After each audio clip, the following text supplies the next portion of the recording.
Hello, and welcome to another episode of Chatter, a podcast from The Gist, with me, Josh Hamilton. Hardeep Matharu, editor at Byline Times, was my guest on today's show. Byline Times are a fairly new investigative reporting-based news outlet that has sprung up to fill the gap of investigative journalism in the modern British press. We got into the concept of investigative journalism, the future of print newspapers, and the fight for a free press. If you haven't already and you enjoyed this episode, please subscribe to this podcast and to our mailing list. And don't forget, my book, Brexit, The Establishment Civil War, is now available for pre-order. You'll find the link in the description below. So, here's Hardeep. Hardeep, welcome to the show. Is it Matharu, or is that how you pronounce it? Your surname? Yeah, Matharu. Matharu, okay. I mean, I'm aware my accent probably butchers it at the best of times, but so why don't you tell us how you started in journalism and then how you ended up at Byline Times? Yes, so in 2012, I went to journalism school and did a NCTJ diploma, which is a 6-month course. So I did that. I'd done a degree in law at university and finished my degree and realized that actually journalism was something I was much more interested in, because I was much more interested in exploring society in quite a general sense, I guess, and talking to people and having a job where you keep learning. So I got into journalism around 2012. I did my diploma at journalism school, and then I got a job. My first job was on a local newspaper called the Epsom Guardian, which was based in the South London Guardian series in Sutton. And it was a really great first job because it was a massive newsroom with lots of reporters covering all sorts of titles across South London. So you got to learn a lot. And yeah, so I spent 3 years there.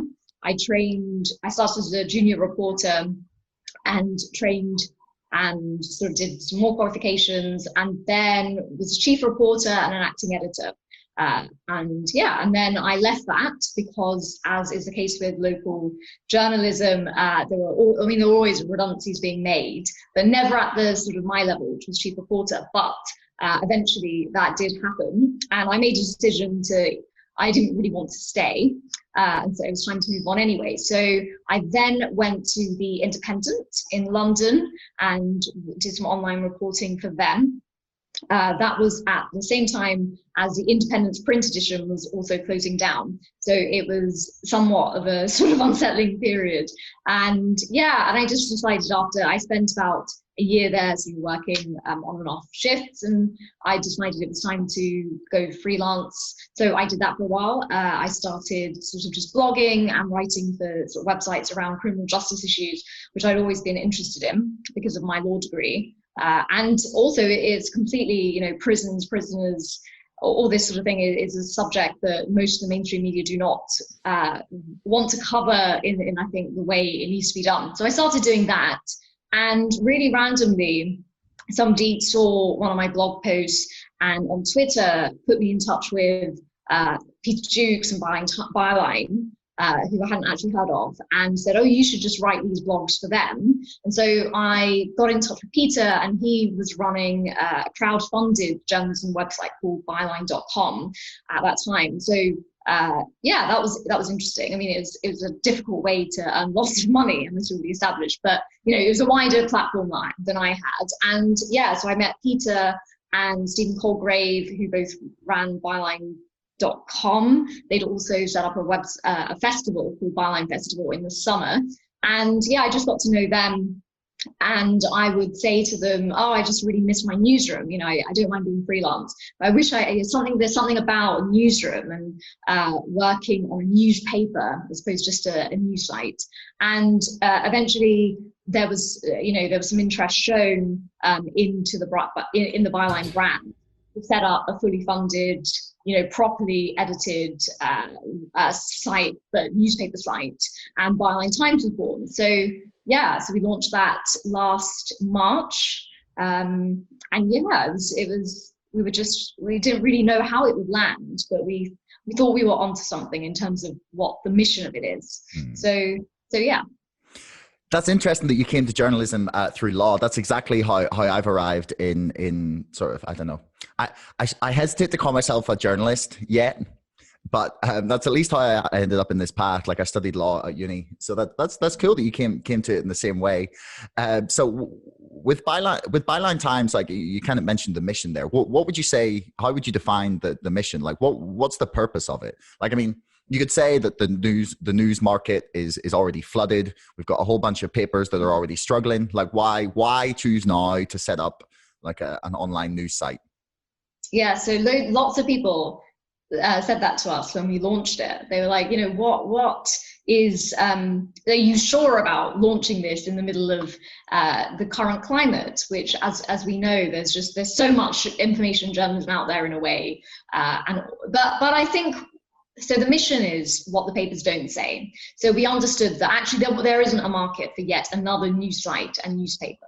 So that was never our aim. So we don't really cover the news cycle. If you want to know what's going on right now with Brexit, the coronavirus, there are lots and lots of places that you can go to. What we felt was missing was some of that sort of old school investigative journalism. We felt where the mainstream media is not reporting on stories that are worthy of it, or they're sort of not reporting on angles which we think reveal a bigger structural point. So definitely investigation, bringing back that notion of investigation and accountability and having impact through that was something we thought was really necessary. And also we felt that, to some extent, the misrepresentation, some of the misrepresentation you find within the mainstream media is a product of underrepresentation of genuinely diverse voices. So a part of the Byline Times mission was also to give a platform to different types of to people, essentially. So not just diverse voices as in, people of color and people with different life experiences, but also I think, people out there who don't have journalism qualifications or wouldn't call themselves journalists, but are very interested in what's happening. They care about the state of our country and they're digging around. I guess you call them citizen journalists. So we felt that there's definitely a scope for all of that to be brought together. And also, to have something truly media that's independent. So our subscribers pay for our work. They subscribe to a monthly print edition newspaper that we do. We have the daily news site is free because we feel that's important.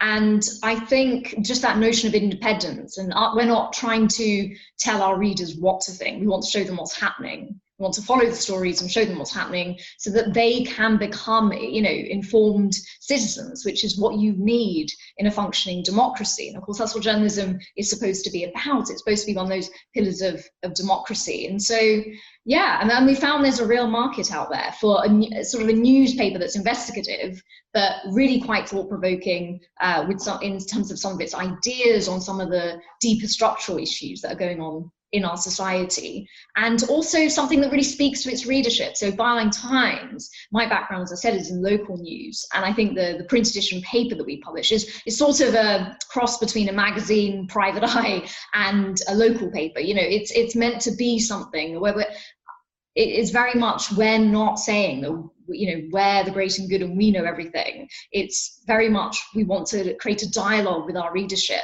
where they really feel, we're speaking to them. And I think that's really important. And so when people said, why would you launch a paper now, that they were really the answers. And also, I guess, and this does come back to local journalism, because, we have seen local journalism in this country decimated. Like that is really quite serious. So whereas you would have had reporters in planning meetings at councils, you would have had them in court cases quite consistently, or that's not happening. And I think a lot of these issues of corruption or sort of failings, often I know from my local journalism experience, they start at that local level, right? And then they become, they're often national issues eventually, but that's where kind of you need to start digging in. And with that sort of kind of obliterated, I think there is a market now for someone, that investigation to be provided at those different levels. Yeah, I couldn't agree more. The local, like everything that happens on a national scale is ultimately happening to people on the street in each tiny village or town or city. And it is like every even international issues are ultimately like local when it gets down to like who's being affected by the decisions or the events that are happening. It's, you know, like things don't strike an entire country at once. They happen to like individuals in towns and villages and cities around the country. But I didn't know you guys did a print monthly print edition. I'm gonna have to check that out. That's why we describe it as a newspaper. So we very much think of Byline Times as, even though obviously there's a news site which is free for everyone, we think of it as a newspaper, so an old school type investigative local paper, magazine newspaper. So yeah, and then that's what people subscribe to. So that's the product they pay for, and the website is free. Why do you think investigative journalism has kind of disappeared? I mean, yourselves exist, but that's obviously a very new phenomenon. And Private Eye is probably, I would say at this point, the best investigative journalism, the best investigative outlet that you're going to find in Britain, aside from maybe The Guardian, just because they've had some seriously good investigative work over the past 5 years. But aside from that, it seems to have like ultimately, like it seems to be sliding and disappearing. Like the biggest news shows, like the BBC have very few investigative reporters anymore. I don't know if Sky News has very many, and we're kind of trending in that direction where like those huge like news outlets in America, like, but they're just reporting on things that happen. They're not actually investigating anything. Like, why do you think that's died in the 21st century? Yeah, I mean, I think it's quite complex. I think perhaps there are a few reasons. Definitely news has changed, and the medium through which we receive news has completely shifted, hasn't it, with the age of social media, when the information age we're in, really, the age of the web. So I think how people consume news and how it is conveyed has completely changed. So it's 24/7. There is no getting away from it, and there's an expectation that there always needs to be more and more information pumped out and provided. And I think within that,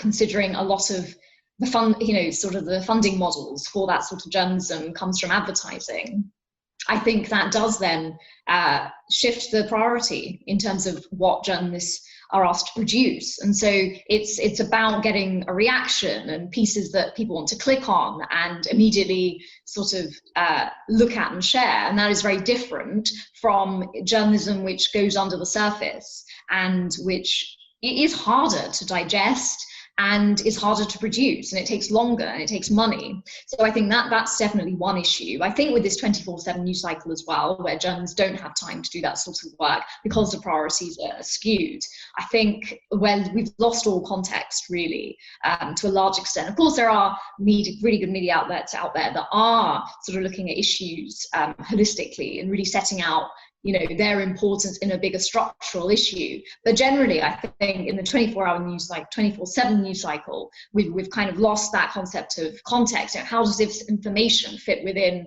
everything else that is going on? What is the bigger picture, historically, geopolitically, internationally, etc.? I think that's a real problem. I do think that the demise of local journalism is a big issue, because I think you get lots of good investigative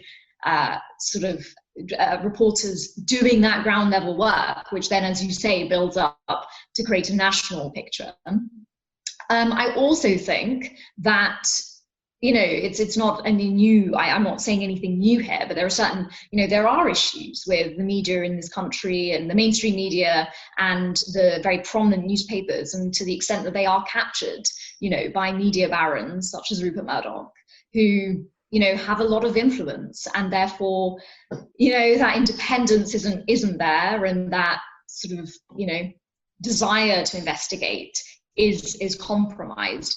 I think that is a massive problem. And I think that, we talk about the problems, the democratic problems in this country that we're experiencing. And I think they go hand in hand with a media that, to a large extent, all the big papers are captured. They're not independent. And as I said, this shifting of priorities, towards advertising, and this shifting towards social media, I think all of it sort of adds up to, we're getting more information than ever, but I don't think we're not advancing our knowledge. And they are different things, So one of the things a friend of mine and I were actually talking about recently was the consequences of the fracturing of like our own media bubbles, or just the vast diversification of outlets that sort of have popped up on the internet over the past 20 years. And initially we were both very positive about this, and we thought, it's great. Like, information diversity is always a great thing. Like, if you're getting lots of different opinions and people who specialize in different things or focus on different areas of competence, that you're going to end up with the most informed citizens. And we feel like that's kind of like been turned on its head. Like, do you think that fracturing of the media has kind of led us to be less informed than we used to be, or do you see that as a positive thing? I think there's a good and a bad side. So I think the good side is that there are lots of different platforms popping up, like Byline Times, that actually allow people who are maybe citizen journalists, people who don't consider themselves journalists, or young people who want to get into the profession. It definitely gives them an in a way that the mainstream media is still pretty difficult to penetrate, I would say. And so that is definitely good. So there is the potential for, like you say, a diversity of voices, just because there are different types of outlets. We need to look at what these different outlets are sort of saying. They can be used for, real journalism, but they can also be used for propaganda and rhetoric and quite dark messages. So I think that's the sort of potential in the way it's not so great. But yeah, it's good to have diverse voices. But again, what are those voices saying? Are they just providing information? Are they just, where is the factual basis for sort of what they want to inform people about? And again, I would say that's something at Byline Times where really look at, we'll really emphasize it's about giving people fact-based information about what's going on, and some, analysis, but then they need to decide what they want to do with that. I think there is a lot of sort of just commentary and opinions that journalism has descended into in recent years. And again, that's another one of the shortcomings, because it's about, what does so-and-so think, and then what does another person think? And, with the famous thing, is it raining or not raining? Go out and have a look. And so, and so it's great. Yeah, lots of different platforms. But, if they're advancing that sort of rigor and they're encouraging people to think critically, that's a good thing, and provide, exposing things that need exposing. But of course, it can be used for different purposes as well. Yeah, the fact that everything's online, it just makes it so much harder to detect or figure out where someone's funding is coming from, even just, or like, who set up this website, why are they saying this? And I feel like you maybe used to have more of an idea, but then I say that, but the mainstream press in the UK was never, I would probably never say like truly independently owned in the last 40 years. So perhaps we've never truly experienced what a free press would be like. But do you think that the print journalism is just done? Like, is your like monthly issue, is that like a legacy thing that you're trying to put together? Is it like a little gimmick, or do you see it as print journalism enduring as something that people will want, like a physical thing in their hand? Or do you think it's just going to end up totally digital? Yeah, it's a really good question. So I think definitely Byline Times' print edition is not a gimmick. It is a recognition, like you say, that people actually, they really do want something. They can turn the pages, and something that's curated and brilliantly designed. And we print monthly, so often our readers say that they'll carry the paper around with them for a whole month, and because it's the sort of the intensity of the content, they'll dip into it at different points and really take it in. So I think there is something more thought-provoking and thoughtful, about having something in your hand that you're really taking the time to absorb. I think it's different, isn't it, when we're looking at things on screens, and that's the whole thing, we're just kind of flicking through. And so I think there is an appetite for it, purely because we're in an age where everything is about screens, everything's about sort of lots of information that we need to scroll through. So I think because of that, there is an appetite for a print product. I also think that what we're trying to do is, in a way, look at it's meant to be like an old school newspaper to a certain extent. So it's not really glossy to look at. It's really crafted, and you can see that it's sort of put together by a small but dedicated team who are really passionate about it. But I think that I think there is, again, scope for an old style of journalism, or almost like a mythic style of journalism, which was all about journalists really going out there and changing the world and investigating and trying to join the dots and that sort of thing. And to that extent, the print edition for us really feeds into that, because newspapers were printed originally. So I think there is an appetite for print, but again, it's the content of what people want. Is it something that really speaks to the readership? And these days, people they're not just buying a physical paper. I think they're buying into the whole message and mission of a news outlet, and therefore, perhaps that's the most important thing of all. That if you've got a mission that they believe in, then they will come with you on that and join you to build it. Whether that is the case with the mainstream press and will remain so, I couldn't say really. But I think there is scope for other smaller outlets that are offering something different, or offering that to people. Have a media that you're part of, that you're building, you're helping to build, is quite a powerful message, I think. And I wouldn't underestimate people's desire for that. They want to. I think that's the important thing with journalism as well. There's so much information, but what can they actually do to feel like they are making a change? And I think contributing to funding in genuinely independent journalism is one step. Whether that can be replicated by sort of the mainstream is beyond my pay grade. Yeah, I mean, I feel like we might be watching the death throes of the mainstream press, but on both sides of the Atlantic. Actually, I feel like the gap between reality and what they're reporting is just growing at this insane rate, and eventually, that gap has got to get to a point where it's just not even worth listening to them. And I feel like we're probably getting close. And that's not to disparage. There's some fantastic journalists doing brilliant work at basically all of the papers or news outlets.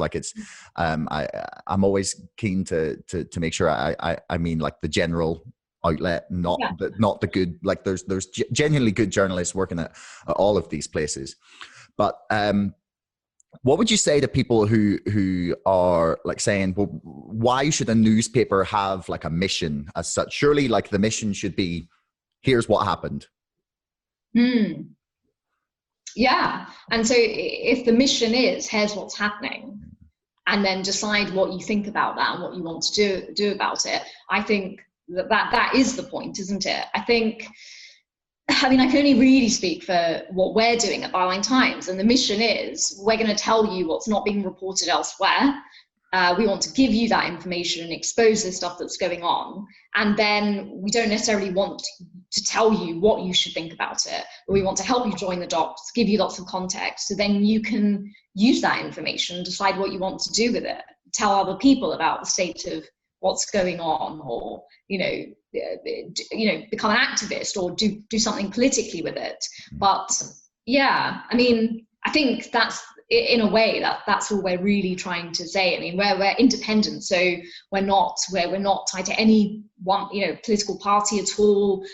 We do have a lot of articles scrutinizing the government, but you'd expect that because they're in power, and a lot has happened on his watch. So there's been a lot of scrutiny of the coronavirus, of the the PPE procurement scandal, all of these things that we've sort of led on. And so you'd expect that. But at the same time, we have written articles as well critiquing the Labour Party and the direction that they're going in. We're not tied to any political party. We're not lobby journalists. So we're not at these sort of Westminster lobby briefings. We don't have close ties. We're not friends with MPs. We don't go to dinner parties with them. We interact with them. We contact their offices and ask for comments and things like that. But we're genuinely not sort of advancing a mission that anyone else has put to us, but sort of what is happening. And we almost need to step back from all of that. So where we're on the outside looking in, and that's the mission really, because we're kind of in the same position as lots of people in this country who feel that the mainstream media is not providing them with what we need, and is providing a lot of unhelpful stuff that is causing lots of different sort of structural issues, feeding into lots of structural issues. So but media outlets will have their own mission, won't they? It's up to the readership whether they want to invest in that or not. In the way we do that at Byline Times is say you're paying for our work. So if we stop doing what we said we would on what it says on the tin, they can stop subscribing.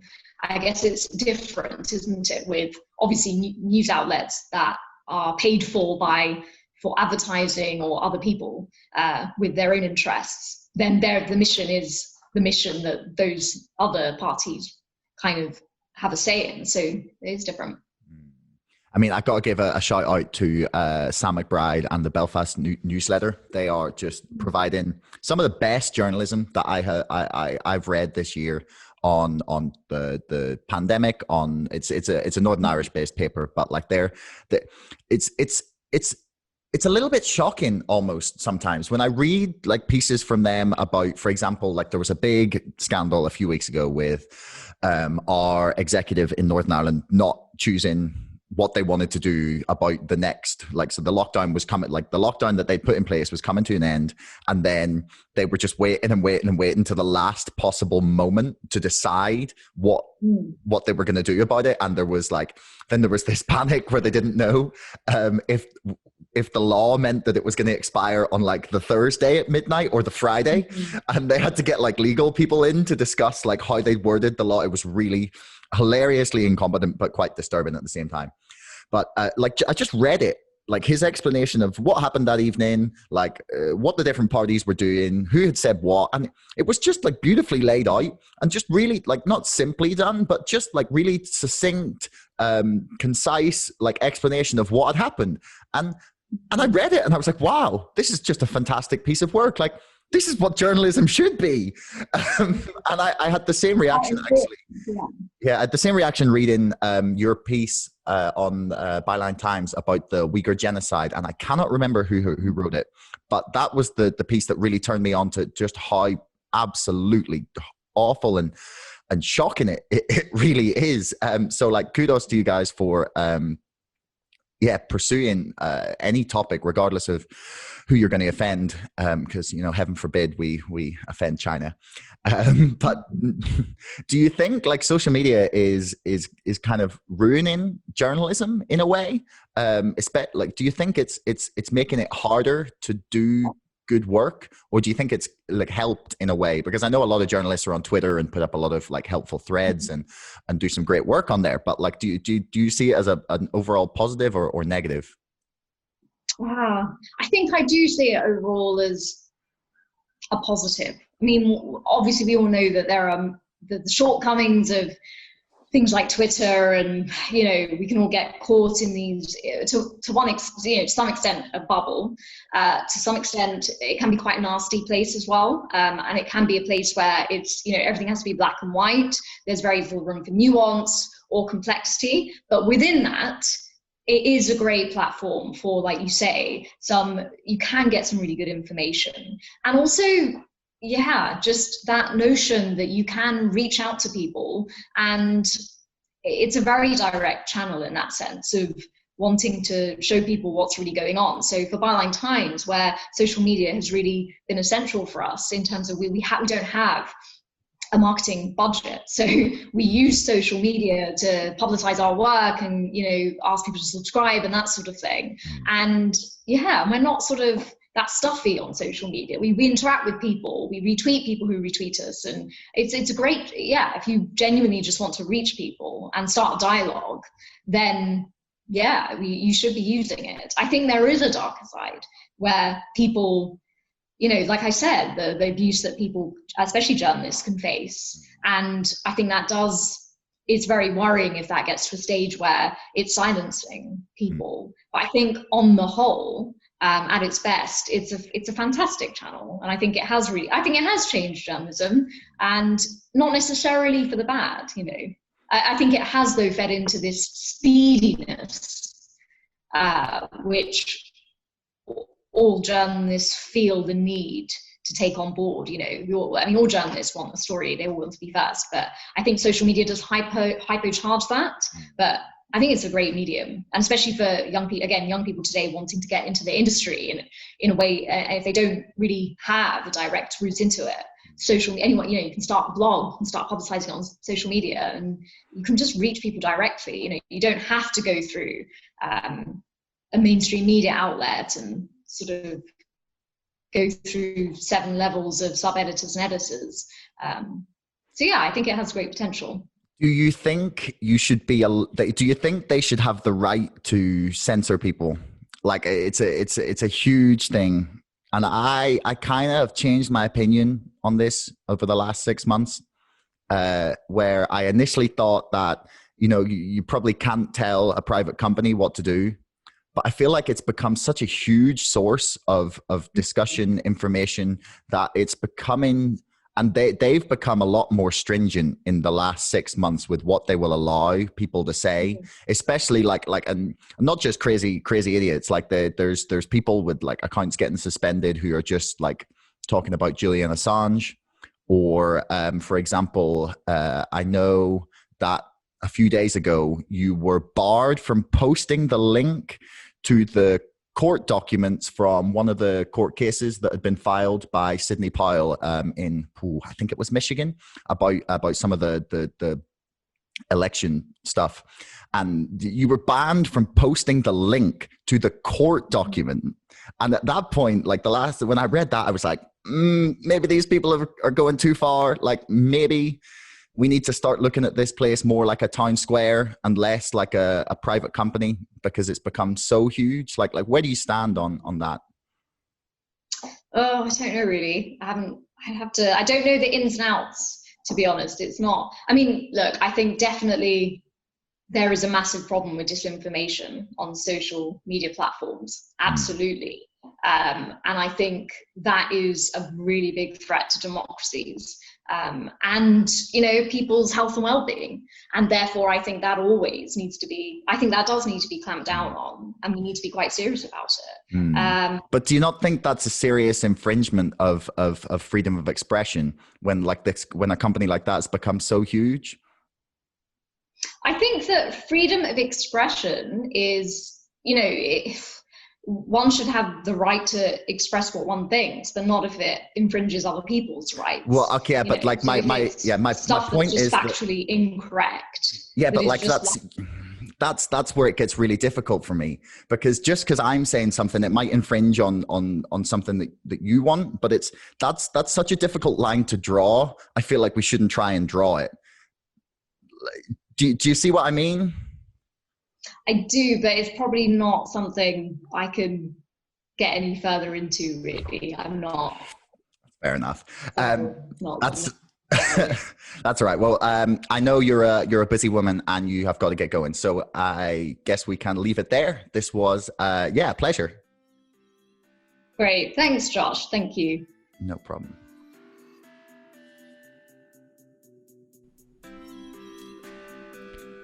Thanks so much for listening. If you haven't already and you enjoyed this episode, please subscribe to this podcast and to our mailing list.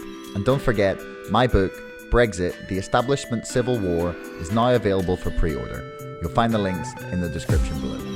Until next time, thanks for listening.